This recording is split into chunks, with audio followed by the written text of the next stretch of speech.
Christina from Creations with Christina, and I am so excited. Cricut has released a new Design Space program. It's 2.0, and it is absolutely fantastic. I've always liked the Design Space, found it very easy to use. I did find finding images a little difficult, but I absolutely love the new program.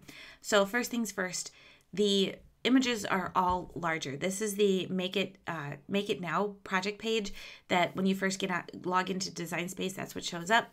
And the images are so much better and easier to see. But I just wanted to hop right into looking at images. So we're going to go into creating a new image. And we're going to insert images. And this is the part that I absolutely love. So before, when we went to images, we had all the image sets and my image sets and all that kind of stuff. This actually breaks it down to 3 categories: all images, categories, and cartridges. And I love now that I could just browse through cartridges. That's the one thing I kind of missed. When I went to design something or look for something or wanted to play with a cartridge in particular, I would run over to the Cricut website and look at all the cartridges. Now we actually can see them right here in Design Space. Absolutely love that feature. So before I get into playing with images, let me just show you the search features. We have a couple different ways you can search. Right now it's looking at one particular cartridge. Let me just get rid of that because I was kind of playing around before. Okay, so when you first go on to insert an image, you're going to come to this screen. This is the screen that has all of the cartridges and images that are either that you can pay for, that you subscribe to, or you have already purchased. And you can search all of these images right up here in the search box. And lately I've been obsessed with owls. So I'm just going to go ahead and type in owl, and you'll see all of the images in the image library that have owls in the listing. And one thing that's really great is that you can actually change the view. So right now it's showing smaller icons. You can actually change it into larger icons.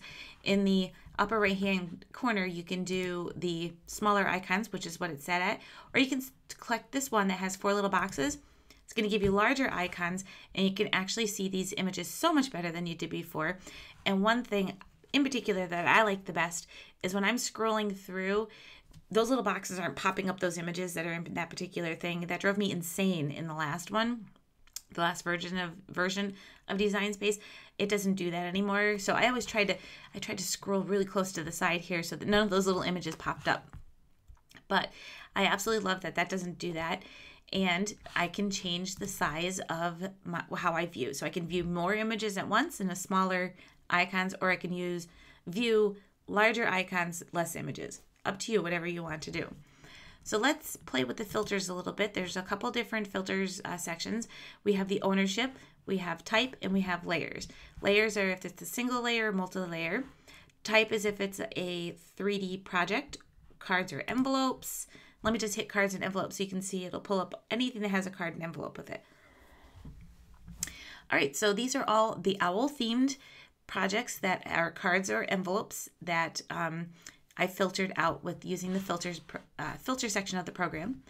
I'm going to go in and just unselect that, and I'm going to show you the ownership. So we have the My Images. So if there's any images that I have that are owls, these are things that I believe that are purchased. Like if I bought this one right here, I'm not 100% sure on that one. I need to figure that one out. Things that I personally have uploaded that have an owl theme are going to show up there, which I have none that I uploaded.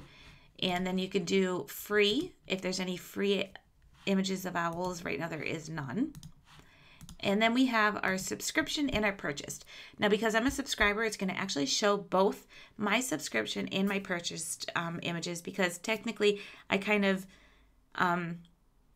I get both. I have the subscription and I have my purchased ones. If I only wanted to see just my purchased ones, I would just go to the filter and select purchased.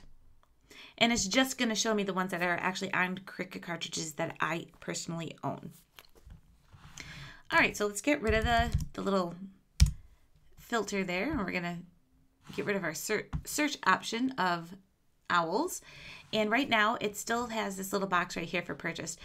I'm just going to click that, get rid of it. It takes me back into the main searching, which includes everything. There's no filters now set. So let's go to the categories. This is one of my favorite sections. We have a couple different categories, different ways of finding images. We have the featured section, we have categories, and we have brands. So let's start with the featured. These are the things that, the first box is the free this week. These are things that are currently free to be used for free through the library. These are only good for this week. If you use it, you want to cut it right away, because if you try to save it and go back to it after this week and these images aren't free anymore, you're probably going to have to pay for the image if you don't already own it in a cartridge. The next category is the most popular. These are images that through everybody that's been using Design Space, they find these are just the ones that seems to be the most popular images on the library. And then we have the recently added, which it comes up with mini monograms. I don't know if the mini monograms cartridge wasn't on there before. I mean, I own the cartridge. At least I thought I owned the cartridge. But anyway, these are just recently added images to the library.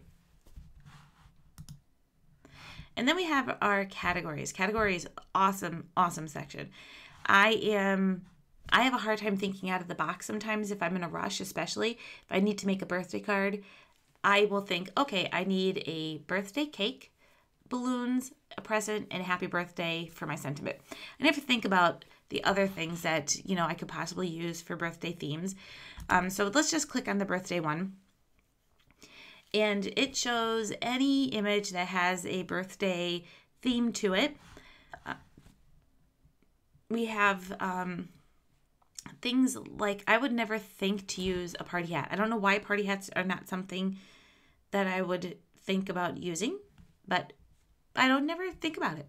But it's great because it even takes, like, this bird is wearing a party hat. So it's a birthday theme. So it's putting all of those things in that category, and it just makes my life a little bit easier and a little bit faster.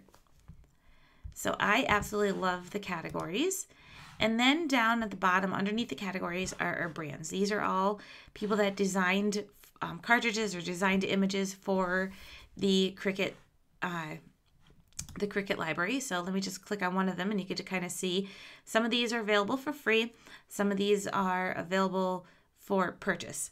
And some of them are available through the subscription plan. So let's go ahead and go over to cartridges now. I love this section. I know that we can view a whole cartridge in the old system if we were looking for a particular image, but I only knew how to type in the title of the cartridge in the search feature, but I didn't know how to just view all of the cartridges. I don't know if I just didn't understand it right or if I was just doing it a different way. I don't know. But these are all of the Cricut cartridges. I love this. I love that I could just say, oh, I just, need a little inspiration. I need a little idea. Don't know really what I want to do, but I just love that it's all right here. So let's just go into one of these libraries and we can do view all of the images for this particular library. Now this one is a print and cut, so that's not really what I want to do.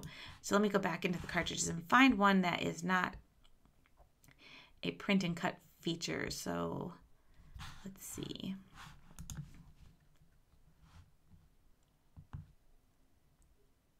Okay, so I just picked the Animal Kingdom Forest one. So these are all of the images. There's 5 of them.